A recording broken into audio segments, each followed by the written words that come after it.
Здорово-здорово, братишки-сестренки, приятного аппетита всем, кто кушает, вы на канале Nix and Play. Победителем прошлого розыгрыша стал Егор Летов. Поздравляю тебя, приз я отправил на кладовщика кухни гурмана. Кому не повезло, не расстраивайтесь, для вас у меня новый розыгрыш, благодаря Зурку и ТТшнику. Спасибо вам, братишки, за подарки для сталкеров. В этот раз розыгрыш проходит на сервере Ру-3. Для участия в розыгрыше нужно обязательно подписаться на канал и написать комментарий не менее 5 слов, в котором нужно указать свой игровой ник. Итоги розыгрыша будут известны на следующей неделе, в понедельник, 25 марта. Все игроки нашей любимой зоны уже давным-давно знакомы с переходом между локациями. Это обычные платные переходы через НПС. А что если я скажу, что в игре есть скрытые переходы? Да, в зоне и такие ведь имеются. И в этом видео я расскажу тебе о них подробно. Но прежде чем рваться на открытие этих тайных тропинок зоны, я советую тебе пройти все основные квесты в Любиче. Особенно работу на ученых в милиции, так как линии и ветки квестов в дальнейшем пересекаются. И когда ученые в комендатуре дадут тебе квест с названием «Задачка для эгиды», тебе нужно будет подойти обязательно к Валентину и спросить про быстрый переход на Везувия. Как оказалось, этот диалог очень важен в дальнейшем, и без него некоторые сталкеры не видели нужного диалога с Мирным в дальнейшем. Открывает мой список проводник Семашко. Для того, чтобы не бегать тебе через аномальные ущелья на аэропорту, придется немножечко, конечно, попотеть и заработать 3000 репутаций у спецгруппы Омеги. Делается это очень просто. Для себя я наметил два весьма хороших способа заработка репутации. Первый способ — это у сержанта Горелого. Сидит он в высотке в квадрате D74. Есть у него подработка на проволоку, провода, брезент и так далее. А эти подработки отката не имеют. И ты можешь сдавать и сдавать, пока не накопишь нужную репутацию. Естественно, чтобы открылась подработка, тебе потребуется накопить всего лишь 1000 репутаций Омеги.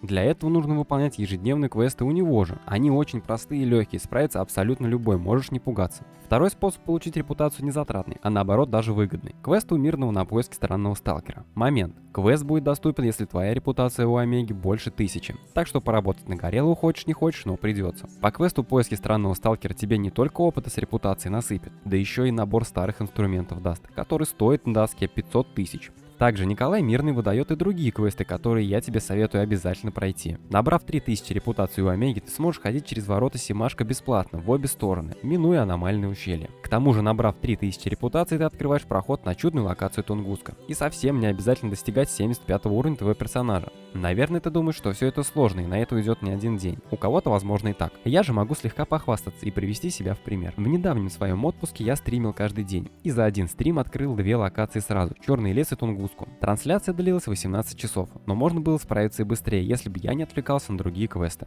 Следующий очень удобный переход для меня — это с аэропорта на Везувий и с Везувия на аэропорт. Для того, чтобы открыть переход с аэропорта на Везувий, тебе нужно всего лишь 1000 репутацию Омеги и пройденный квест у Мирного. Как раз об этом я и говорил тебе выше, помнишь? А вот чтобы открыть себе переход с эгиды в аэропорт, нужно помимо пройденных квестов у них накопить еще 3000 репутации. После этого нужно подойти к Данилко и спросить разрешение на переход через Золотого. Его лодка стоит в квадрате J43 на пристани. А после того, как Золотов даст тебе добро, можешь спокойно переправляться туда и обратно за 50 тысяч в один конец. Еще мне известна одна секретная сталкерская информация о том, как сэкономить половину стоимости на переходах. Например, при переходе на Тунгуску за перелет с тебя возьмут 100 тысяч. А чтобы вместо 100 ты отдал 50 тысяч, нужно всего лишь ввести промокод Nixon в меню игры, который подарит тебе бесплатный премиум аккаунт. С ним ты будешь зарабатывать в 2 раза больше опыта и платить в 2 раза меньше за переходы. И совсем не важно, где ты играешь, Steam, ВК или Launcher. Промокод работает абсолютно везде. Скорее вводи, пока халява действует. Сам промокод есть в описании и закрепленном комментарии под этим видео.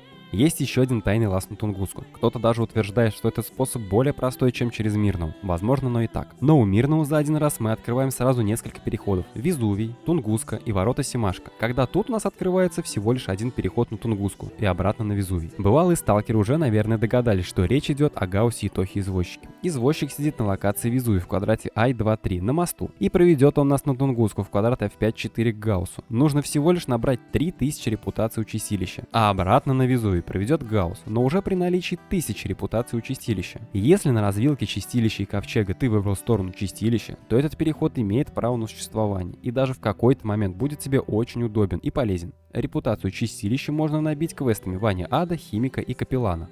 Очень важный переход для меня — это переход через лифтер на новую землю. Да, конечно, проще набить 75 уровень и открыть переход через самолет на аэропорту, но через самолет тебе бежать еще придется хреновую тонну километров на рез к Артему, для того, чтобы от местного лодочника отправиться на ивент «Забытые льды». Поэтому считаю необходимо открывать два перехода. Один, как я и сказал, откроется сам по себе на 75 уровне твоего персонажа, а второй при наличии 3000 репутаций у черного рынка или бара ЛВЗ. Тут я тебя не сориентирую как лучше. Лично для меня было лучше накопить репутацию у черного рынка, так как у у них жирный на опыт квесты. Но для того, чтобы их открыть, тебе надо будет выполнить 2 квеста у Сизифа. После этого тебе откроются эти как раз самые жирные квесты на опыт. Но меня это совершенно не испугало. Я покупал их с доски или просто у сталкеров. И пока таким образом я набивал репутацию черного рынка, заработал немалое количество опыта. Да, многие скажут, можно было эти деньги пустить и на броню с оружием. Многие так думают, наверное, да? Но я не разделяю ваших мыслей и считаю, что инвестиция серебра в опыт со временем себя окупит с лихвой, так как я качаю нового персонажа и получаемый для меня опыт очень важен. Делать как я вас не заставляю. Можете открыть переход через квесты ЛВЗ, так будет намного дешевле. Самый быстро открываемый и, наверное, самый бесполезный проводник в игре — это Шухер. Стоит он в квадрате C22 и проведет тебя к Пионеру в аэропорт на квадрат E31 за символические 10 тысяч. Но перед этим тебе нужно выполнить 2 задания. Товар для проводника в тюрьму и АКС-74У для проводника в тюрьму.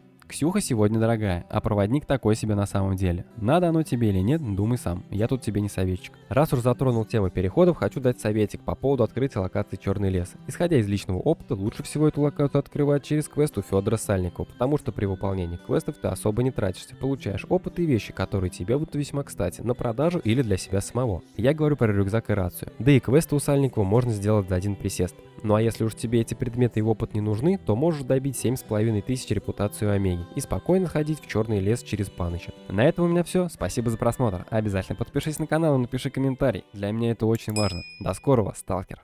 Иди, не мозоль глаза.